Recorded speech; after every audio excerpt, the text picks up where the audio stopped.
في تهمة دائما ملاحقتنا احنا العرب انه احنا شعب همجي، ما جبنا معنا من الجزيرة العربية غير الخيمة العربية وهاللبس العربي هذا اللي ما يعجب حدا.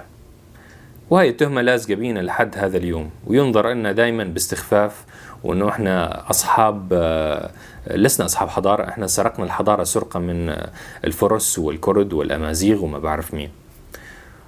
طيب هلا سؤال انت الك يا عزيزي الفهلوي والفهمان، الحضارة شو هي؟ الحضارة مو هي مزيج معلومات بين الناس؟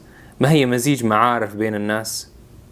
يعني مين هالحضارة هاي اللي تستطيع انها تقف امام الحضارات كلها وتنسب الحضارة إلها بس؟ صدقني لا الحضارة اليونانية القديمة تستطيع فعل ذلك، ولا الحضارة الأمريكية الحالية أو الأوروبية الحالية تستطيع فعل ذلك.